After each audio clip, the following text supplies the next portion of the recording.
Citizencon took place on Saturday, October 8th, and there were some huge information drops, one of which was details on new ship-to-ship combat systems coming soon.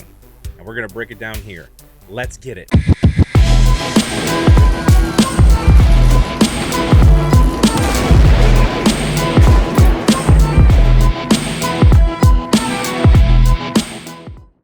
CIG wants different roles for each ship, whether it's cargo ships, combat ships, pirate ships, etc., etc.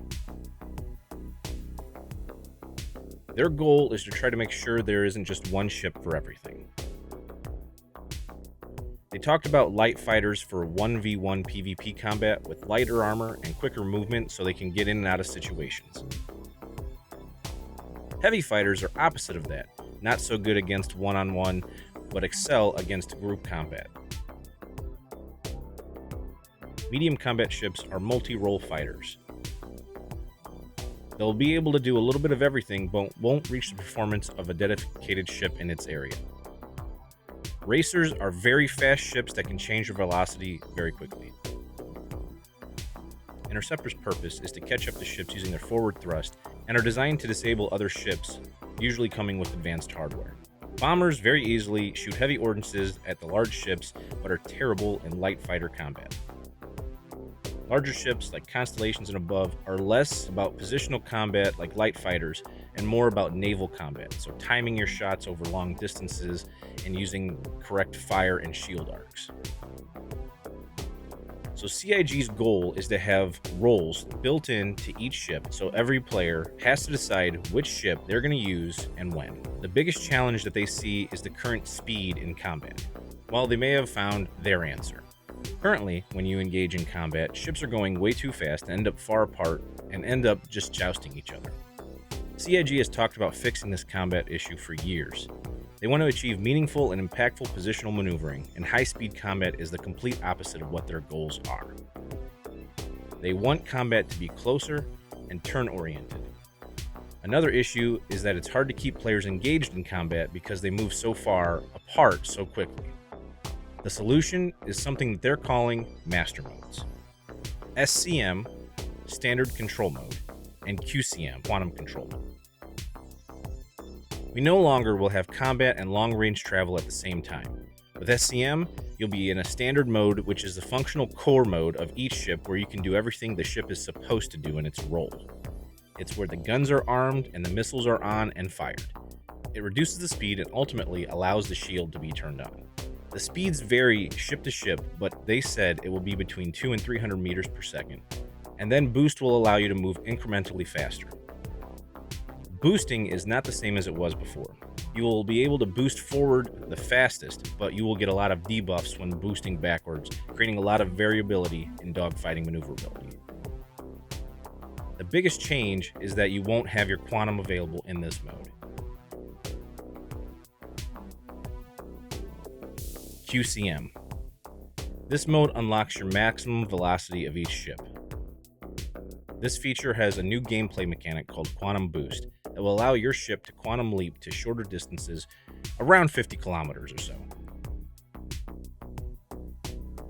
You'll still be able to use quantum travel to go from planet to planet.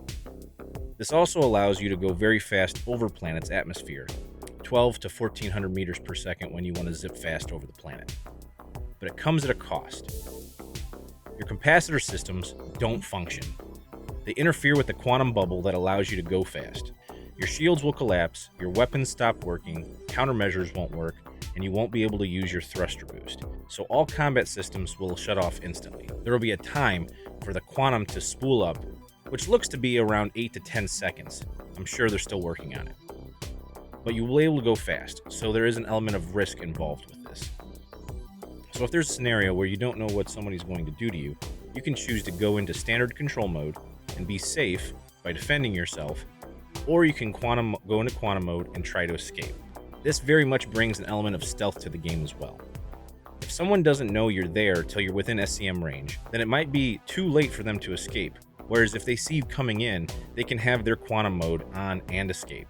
This brings a gameplay element to the Cutlass Blue and Mantis that was previously kind of spotty, ships that can suppress your quantum bubble. Interceptors also get a bigger emphasis and buff in their specific role. They specifically point out that interceptors may have the ability to switch modes quicker than other ships, like non-specified dogfighters, or they may have a higher SCM speed to catch up to people. Suddenly, the combat is much closer. With speeds being limited, the accelerations and afterburner strengths have been retuned so you can orbit around your ships so you have more interesting maneuvering. Capital ships effectively get a buff to their offensive capabilities. Now you can't orbit capital ships with light fighters at a high range and high speed, so now turrets are much more important and deadlier. And now working as a group to attack capital ships is more important than ever before. Now large ship and small ship battles can be more epic and much different than it has been. They're extremely happy with these changes.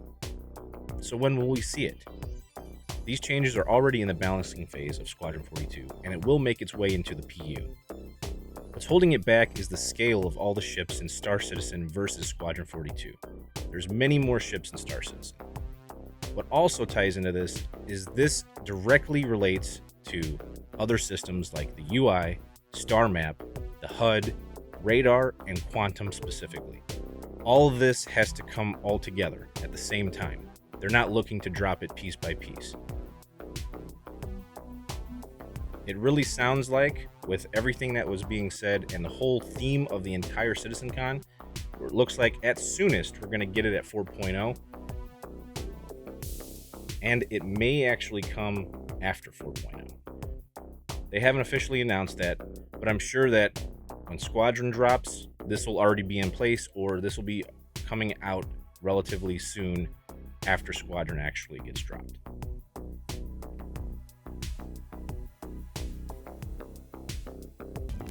If Star Citizen looks like a game that you want to purchase, be sure to use a referral code so you can get an extra 5,000 in-game currency. If you want to use my code, I'll leave it in the description below. Hey, if you like this content and you want to see more guides, gameplay, and news of Star Citizen, be sure to like, share, and subscribe to my channel. If you would like to play games with me, I'm a variety streamer on Twitch and YouTube. I stream on twitch.tv/NovaPrototype as well as youtube.com/NovaPrototype. And I stream Star Citizen Mondays and Fridays on Twitch, 3 p.m. to 7 p.m. Central Standard Time, as well as Tuesdays on YouTube, 3 p.m. to 7 p.m. Central Standard Time. Or if you're interested in joining an organization within Star Citizen, you can join our org, Aspida T Consortium. I'll leave the links for both the organization and the Discord in the description below. There seems to be a lot more risk associated with the decisions that you're going to be making. You're no longer going to have people constantly quantuming out of fights that they start, and now people are going to have to deal with the repercussions of fights that they started that they may not want to finish. I think this is a great rebalancing act to the combat system. I cannot wait to get my hands on this, as it's kind of like learning everything all over, and I'm still learning how to do the combat. So, but what do you guys think? Put your comments in the section below. I want to hear from you. So be on the lookout for my following videos in the upcoming weeks as we break down all the information that was dropped at Citizencon. This is Nova, signing off.